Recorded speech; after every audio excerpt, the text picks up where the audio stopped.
E aí pessoal, bem-vindos aí à nossa última videoaula. Vamos ver aí a parte de prototipagem rápida. Acho que todo mundo vai achar divertido essa parte, eu particularmente acho muito interessante e também trabalhei muito com isso no meu mestrado. Então vou poder passar um pouquinho das coisas que eu aprendi para vocês. Antes de tudo, eu resolvi abrir essa peça aqui, peça que vocês abram também, foi aquela peça que a gente fez lá na atividade Vale Nota da semana 04. Então, essa peça a gente vai utilizar para a gente fatiar no Slicer, que foi o software que a gente baixou e que vocês instalaram ele já aí.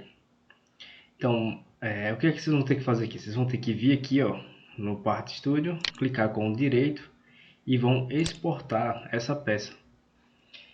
Eu vou dar um nome aqui, será Vale Nota S04, semana 04. O formato que vocês vão baixar deve estar em vocês para Solid, mas vocês vão usar o formato STL. Esse é o formato padrão para todos os fatiadores no geral.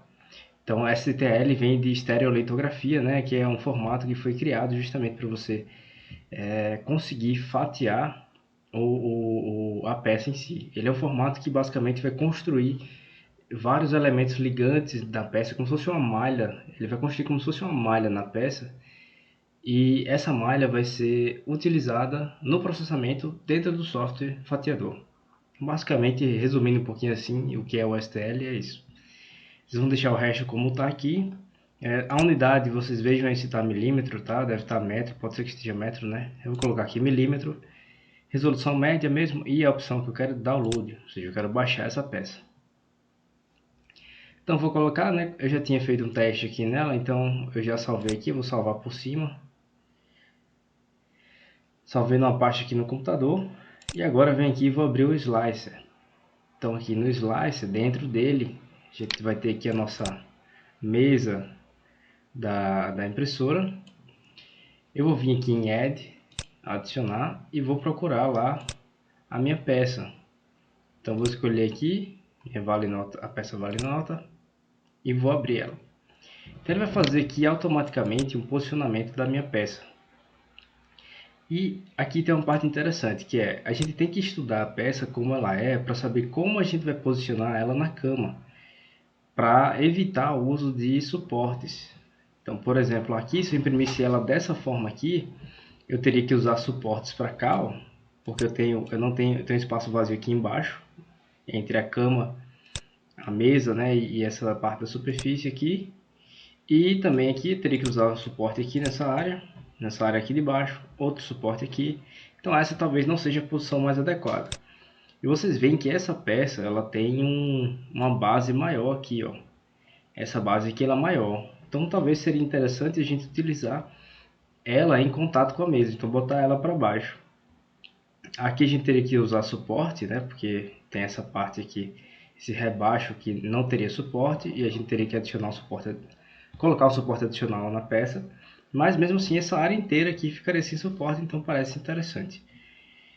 E se a gente escolhesse essa área aqui, ó, sim, só para vocês se situarem, né? Se eu clicar com o botão do mouse direito, ele vai mover a mesa inteira. Se eu clicar normalmente, ele vai vai girar a peça para lá e para cá. Beleza? E se eu clicar na peça e arrastar, eu vou arrastando aqui, posicionando ela. Mas ele sempre vai posicionar a peça com a origem da peça centrada na mesa. Beleza? Então essas são as formas que vocês podem mexer aqui.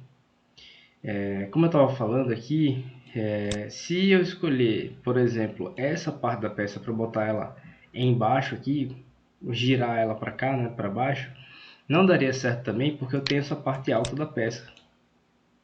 Tenho esse ressalto aqui na peça, então ela não ficaria em contato. Então a melhor forma é colocando essa parte em contato.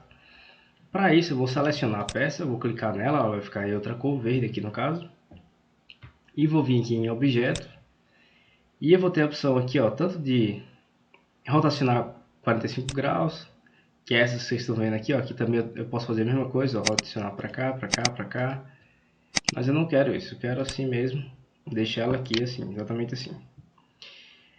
Vou selecionar ela de novo, porque eu quero rotacionar ela em torno do eixo, deixa eu ver qual é, acho que é o eixo X aqui, que é esse vermelho. Então vou selecionar a peça Eu vou vir aqui em objeto, vou clicar aqui em rotacionar, e eu quero rotacionar em torno do eixo X. Eu vou colocar aqui, acho que vai ser menos 90, para ele girar no sentido anti-horário. É exatamente isso, ó. Menos 90, então ele já se ajustou aqui a mesa da impressora. Então é assim que eu quero imprimir. Ele vai precisar fazer o suporte aqui. Talvez ele nem precise fazer suporte, né? A gente vai ver depois, porque talvez esse ângulo da peça seja de 45 graus. Então nesse ângulo aqui ele consegue fazer a impressão camada por camada, e as camadas conseguem se unir sem menores problemas. Só essa parte aqui que teria que ter um suporte, acredito eu. Então a gente vai ver lá na frente aqui como é que vai ser utilizado esse suporte. Então beleza, deixa eu só passar mais algumas coisas aqui, ó. Posso fazer uma escala só no eixo Y, só no eixo X ou Z. Uma escala para um tamanho específico, eu posso dividir. Se for uma peça com mais de uma parte, eu posso dividir. Eu posso cortar a peça também. E essas opções estão disponíveis aqui também, ó. Então se eu der uma escala aqui de 50%, então ele vai reduzir aqui 50%. Vamos deixar essa escala aí, né, de 50%. Vamos fazer essa peça um pouco menor. Acho que é interessante a gente trabalhar com ela um pouco menor, que ela já fica aqui mais específica para o tamanho dessa mesa. Que mais? Eu posso vir aqui em cortar, né? Onde ele vai me dar a opção de cortar no eixo Z, X ou Y. Então aqui eu posso cortar a peça se eu quiser imprimir só uma parte da peça, sei lá, e depois imprimir outra parte da peça em seguida, né? Eu posso vir aqui e usar essa ferramenta. Então eu poderia dividir a peça em dois e, sei lá, colar depois as duas partes. Isso é só um exemplo. Então beleza, não quero fazer um corte nela, eu quero imprimir a peça por inteiro. Deixa eu ver mais alguma coisa que tem aqui. Aqui eu posso selecionar as diferentes camadas da peça, né? Mas a gente não vai entrar em detalhes aqui, a gente vai fazer isso no documento. E beleza, acho que por aqui de layout, do que a gente tem aqui no layout do Slicer, é isso mesmo. Agora, pessoal, eu quero ver alguns settings, que são os settings da impressora, do filamento e, aliás, da impressora, da impressão e do filamento. Esses settings também estão aqui disponíveis. Ó. Eu posso vir aqui em settings, eu também posso ter eles aqui disponíveis para mim. Então vamos aqui, nessa parte mesmo, configurar o setting para impressão. Então eu vou clicar aqui nessa engrenagem. Ele vai abrir aqui para mim várias opções de configurações. Aqui em camadas e perímetros eu posso selecionar aqui a primeira, aliás, a altura da camada. Então isso aqui vai dizer a precisão, assim, a precisão geométrica, aliás, a resolução, na verdade, acho que a palavra certa é essa, a resolução da nossa peça. Então se eu colocar aqui 0.1, ele vai tomar 3 vezes mais o tempo do que eu utilizar aqui uma camada de 0.3. Então geralmente se utiliza 0.3 mesmo, ou 0.2. 0.2 assim, é o que eu mais trabalhava, que já é suficiente. E ele dá a opção aqui da gente fazer uma primeira camada mais espessa. Geralmente a gente utiliza aqui essa opção mais espessa do que o normal. Então, por exemplo, eu posso colocar aqui a primeira camada para ser 0.3 no lugar de 0.2. Beleza? Isso acontece porque a primeira camada precisa ser mais espessa e assim, ela sendo mais espessa, a gente consegue ter um maior controle da impressão. Então, vou colocar aqui 0.2, 0.3, está ok. O resto aqui são coisas mais detalhadas que vai depender da sua necessidade. Mas o principal parâmetro aqui são esses dois.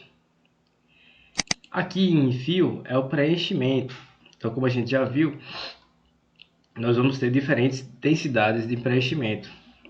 Geralmente se utiliza assim, se utiliza em torno de 20%. 20% é o padrão de preenchimento. Quando a gente tem uma peça que ela é funcional, que você vai utilizar ela para algum propósito específico ou mecânico específico, a gente pode utilizar uma impressão máxima, um preenchimento máximo, sei lá, de até 80%.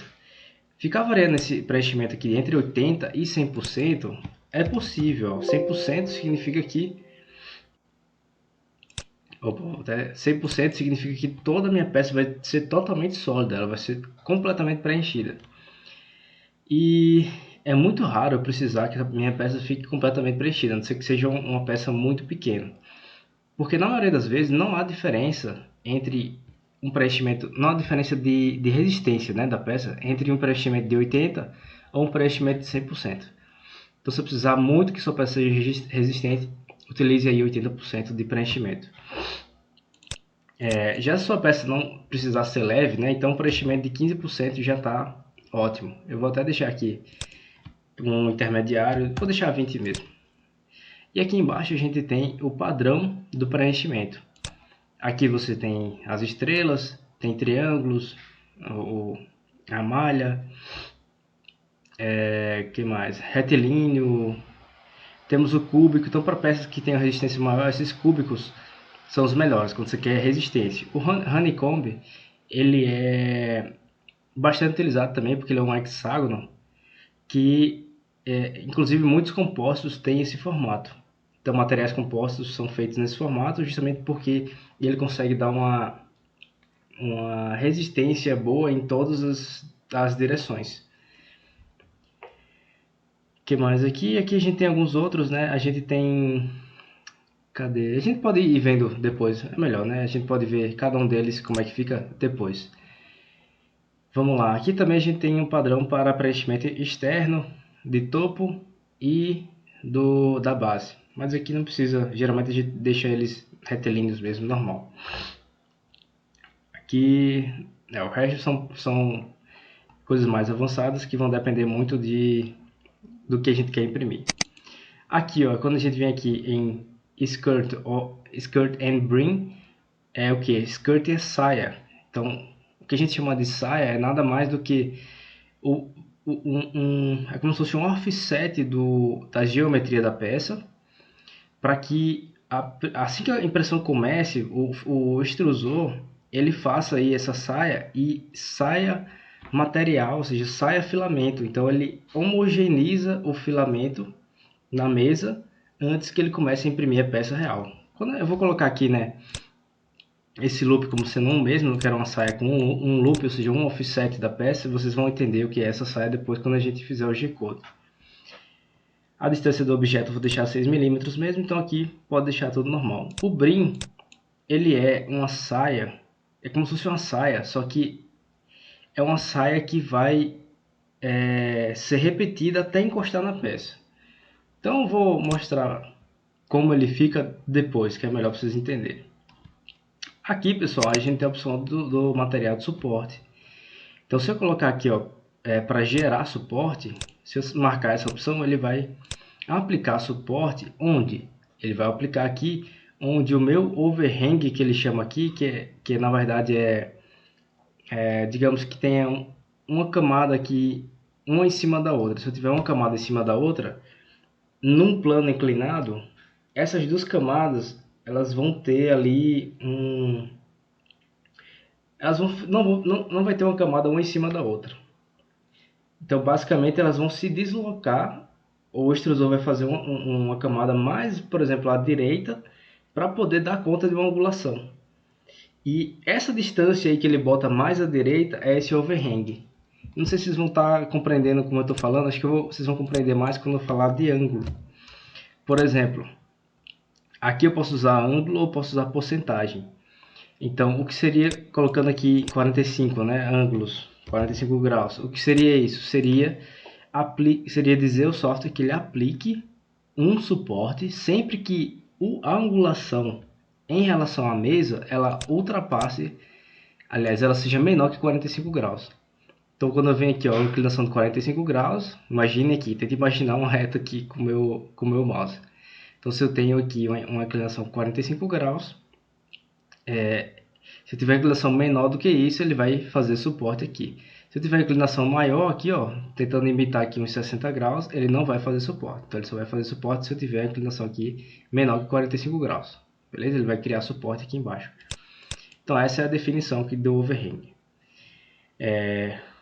O raft, né? A gente vai ver ele também depois aí, quando eu vou brincar um pouquinho com isso aqui. O resto podem deixar normal. Aqui a gente tem outros parâmetros importantes que são da impressão, a velocidade de impressão. Geralmente se utiliza uma velocidade de 60, uma velocidade relativamente rápida de impressão. Quando você quer uma peça que ela precisa de detalhes mais precisos ou ela tem muitas curvas, então a gente precisa de uma velocidade menor até para evitar erros na peça. Se a gente utilizar uma velocidade muito rápida, perceba que quando o extrusor ele mudar de direção lá na mesa, ele vai ter uma certa inércia e essa inércia pode gerar imperfeições na peça. Então aqui eu vou deixar a velocidade de 60 mesmo. Eu tenho uma velocidade um pouco maior para o preenchimento, né, para o enfio, para ser mais rápido, que lá dentro da peça eu não preciso ter uma precisão tão grande assim, eu só quero ter uma velocidade um pouco menor nas bordas para que a superfície da minha peça fique um pouco melhor. E aqui também mais uma velocidade também para o material de suporte e tal, e o resto é mais avançado. Aqui é quando eu tenho mais de um extrusor, então se eu quiser fazer, por exemplo, um enfio com o extrusor número 2, quando eu posso ter impressoras que tem 2 bicos de extrusores, então posso vir nessa opção. Aqui tem algumas ferramentas avançadas, que a gente não vai entrar em detalhes, e a gente passou aqui por tudo que a gente precisa. Então eu posso vir aqui ó, e salvar. Eu posso salvar no padrão aqui default, que é o My Settings. Vou dar OK mesmo. E beleza, eu vou sair aqui, fechar. E a gente já configurou o padrão para impressão. Agora vamos vir aqui e vamos configurar o padrão para o filamento. Então vou clicar aqui na engrenagem. E aqui a gente pode dizer qual é a cor do filamento. Estou dizendo aqui que é branco, né? Só uma opção. O diâmetro do filamento, eu tenho filamentos que são de 3 milímetros de diâmetro, mas geralmente a gente utiliza aqui o de 1,75. E aqui esse Extrusion Multiplier, ele vai dizer aqui o flow, ou seja, o quanto de material vai sair. O programa ele vai calcular uma quantidade de material suficiente para a maioria das impressoras. Mas pode ser que, quando você estiver fazendo a impressão, a quantidade de material que esteja saindo seja pouca. Então você pode vir aqui e aumentar um pouco mais, aqui, botar 1.1, por exemplo. Certo? 1.1, que aí ele vai adicionar um pouco mais de material. Eu vou deixar 1 mesmo, que é o suficiente. Aqui a gente chega uma das configurações mais importantes, que vai depender do material que a gente vai estar utilizando. Então, por exemplo, se eu abrir aqui a apresentação, eu tenho essa tabelinha aqui que ela vai dizer para a gente quais temperaturas são ideais para cada tipo de filamento. Então, o filamento PLA, ele geralmente tem temperaturas que podem ser utilizadas na mesa, ou seja, a mesa vai ser aquecida e essa temperatura de aquecimento geralmente é utilizada em 60 graus, que é ideal para trabalhar com PLA. Para ABS a gente precisa de uma temperatura muito maior, que é de 100 graus em média, beleza? E aqui está a variação dessa temperatura que a gente pode usar. O que mais? A gente tem aqui também a temperatura da extrusora, ou seja, do bico extrusor. Então, a que grau ele vai aquecer esse material para poder ele fundir. Então, para a PLA, a gente vai utilizar uma temperatura aí de 211 graus, mais ou menos. Para a ABS é uma temperatura um pouco maior. E a gente tem para o PETG, então para o TPU, que são os flexíveis. Vamos fazer aqui para o PLA, né? Vamos utilizar uma temperatura da mesa de 60 e utilizar uma temperatura do bico extrusor de 211. Então vou abrir aqui o slicer, vou botar aqui, ó, perceba que ele vai dizer a temperatura do extrusor e da cama. E ele vai fazer isso a temperatura da primeira camada e vai dar a opção também da primeira camada para a mesa. Mas eu quero que a minha temperatura no geral seja 211. Então se vocês não tiverem 211 aqui, coloquem aí 211. Outras aqui, a mesa, né? Vou colocar 60, como a gente já combinou, 60. E aqui, ó, na primeira camada, eu quero que a minha impressora, quando ela estiver fazendo a minha primeira camada, ela esteja com uma temperatura um pouco maior. Por que isso? Estando com a temperatura da primeira camada um pouco maior, eu consigo garantir que o meu filamento ele vai se prender mais à mesa. Então, eu vou colocar aqui, ó, 4 graus acima, 215. Poderia botar 220, por exemplo, mas que 215 já é suficiente. Então, a temperatura um pouco maior e a mesa também um pouco mais aquecida na primeira camada. Depois a temperatura vai voltar para 60.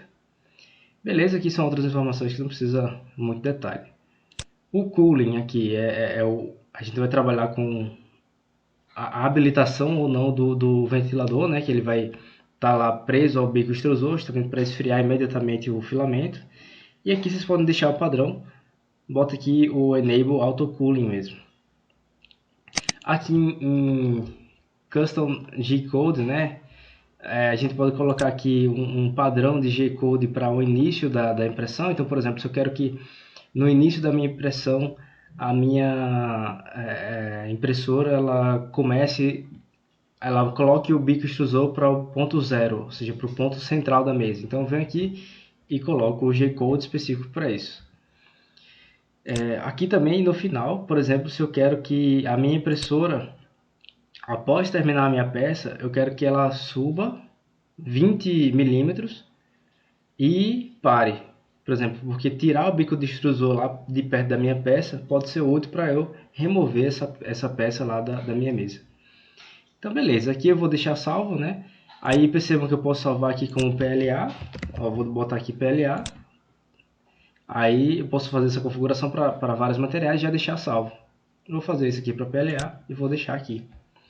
E agora a gente vem para as configurações da impressora.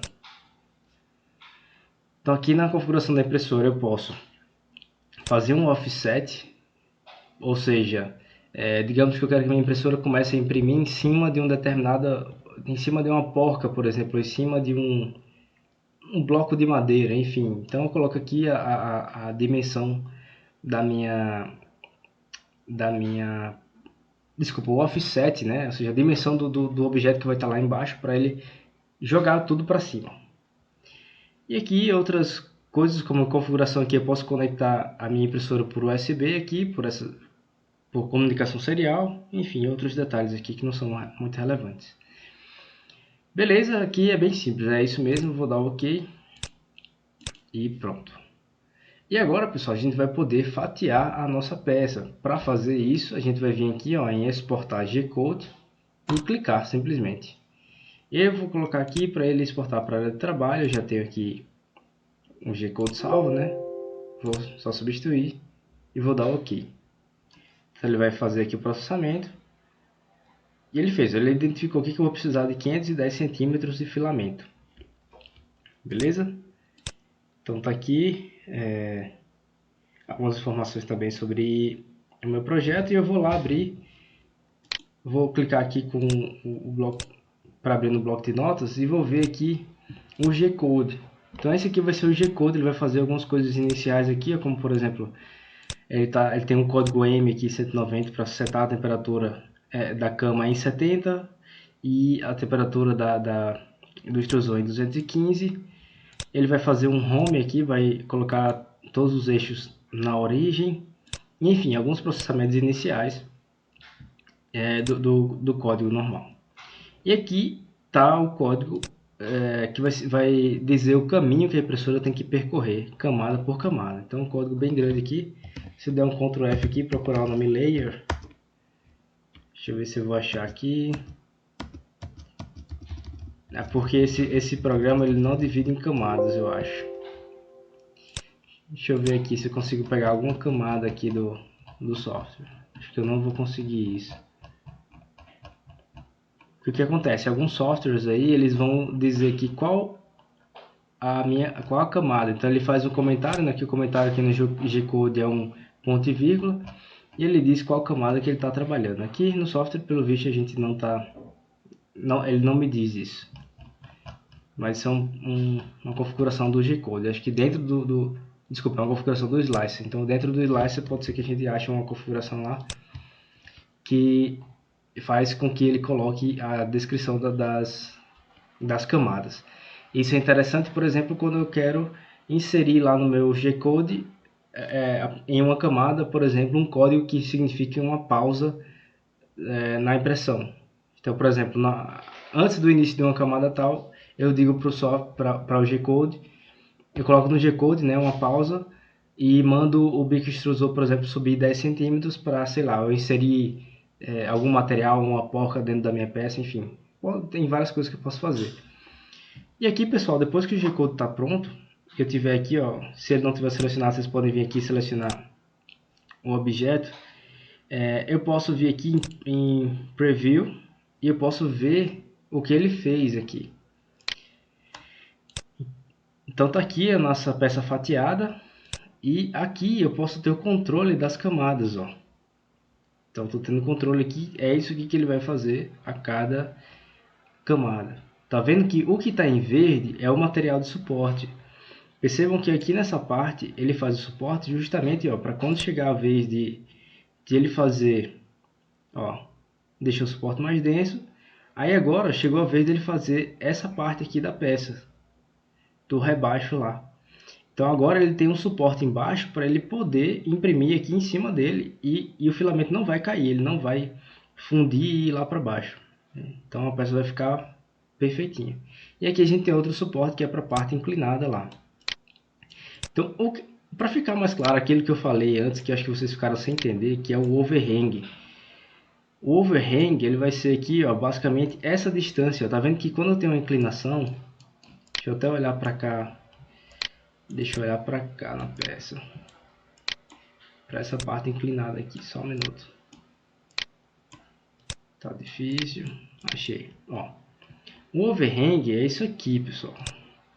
Poxa vida, eu tô acostumado com software de CAD e não tô conseguindo mexer bem. Pronto, mas agora eu consegui. O overhang é isso aqui. Quando você tem uma inclinação, a camada que está embaixo, ela vai ficar um pouco mais à esquerda da camada de cima. Estão vendo? Vamos agora brincar um pouquinho e vamos mudar algumas configurações. Vamos vir aqui na configuração do Print Settings e mudar aqui, por exemplo, o enfio. No lugar de estrelas, eu vou colocar aqui o Honeycomb e vou mudar aqui a densidade para, por exemplo, 30, não, 50. E vou salvar aqui. Salvar em mais settings mesmo, vou dar OK.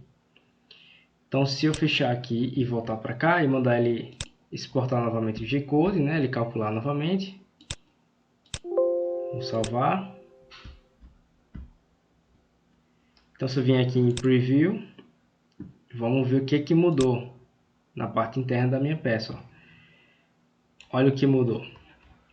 Agora ele está fazendo aqui o Honeycomb, que é uma estrutura hexagonal, que a gente já discutiu. Então tá aqui, ó, a estrutura hexagonal que ele está fazendo.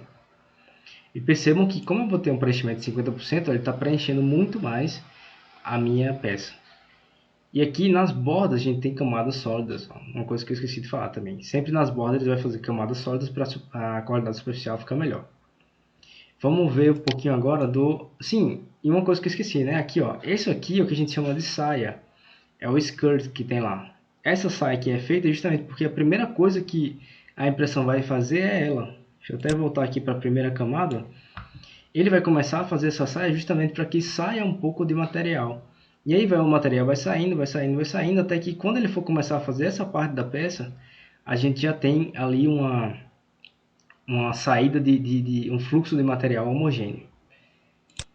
Então vamos aqui brincar também um pouquinho com o raft, né? Cadê o raft? Aqui. Aliás, o brim, né? Vamos ver, brincar um pouquinho com o brim aqui. Vou colocar um brim de 10. 10 aqui também. E aqui 10 também. Então coloquem aí 10. Vou salvar em mais settings mesmo. E vou voltar aqui pro Platter. Vou pedir para ele fazer o novo G-Code. Ele vai calcular aqui. E vamos ver aqui o preview. Ó, o brim vai ser justamente uma saia, como se fosse uma saia continuada. Aqui está a saia, né? E ele vai fazer como se fosse uma camada aqui que vai até encostar na peça. Isso aqui é útil para a gente conseguir fixar um pouco mais a peça ou quando a gente quer uma melhor qualidade da primeira camada. Beleza? Vamos para o raft agora. Eu vou colocar aqui 0. 0. E deixa eu lembrar agora onde é que era o raft, né? Aqui não era, suporte. Aqui, é em material de suporte, né? Aí eu vou colocar aqui o raft, ó, camada de raft. Eu vou colocar aqui 5 camadas de raft. Vou dar um OK, vou salvar. E vamos ver como é que vai ficar lá. Vou exportar o G-Code novo, né? Depois de alteração do material. OK. Tá calculando para mim. e vamos ver o que é que vai ser o raft. Tá aqui. Isso aqui, pessoal, que está aqui embaixo vai ser o raft. O raft é uma camada, ou seja, ele vai fazer uma superfície aqui como se fosse uma nova cama para a minha peça. Então, isso aqui a gente vai ter que tirar depois, assim como o suporte, né? Isso aqui ele é um material que a gente consegue remover ele depois da peça acabada. Ele não encosta na peça propriamente dita aqui, então a gente consegue tirar ele depois, assim como o raft. Então ele é útil aqui para a gente fazer para a gente garantir que a peça vai ficar realmente em contato com a minha mesa. Então às vezes eu tenho um problema de fixação da minha primeira camada na mesa, e o raft ele vem ajudar, porque aqui ele tem uma superfície grande aqui, ó, em contato com a mesa, então vai garantir que o plástico vai ficar em contato com a mesa, e na hora de fabricar a peça aqui em cima do raft, você vai ter um contato de plástico com plástico também. Então a gente garante que a peça vai ficar presa à mesa. Deixa eu ver se tem mais alguma coisa aqui. Acho que é isso mesmo. Acho que aqui a gente já passou por todos os problemas. Vocês podem brincar aí, ó. Fiquem à vontade para brincar, ver como é que são feitas todos esses tipos aqui esses padrões de preenchimentos diferentes, ou a densidade diferente, ou então podem colocar a engrenagem aqui, fatiar ela e trabalhar e brincar mesmo. Então, pessoal, deixa eu ver se tem mais alguma coisa que eu queria falar. Lembrei. O G-Code, ele vai ser, por exemplo, salvo num cartão de memória. E quando você salvar ele no cartão de memória, você vai levar ele para a impressora e a impressora vai conseguir ler aquilo e fazer a nossa peça. Beleza? Então, basicamente, é isso aqui a parte do fatiador. Se vocês tiverem alguma dúvida, por favor, falem comigo. E um abraço a todos, pessoal.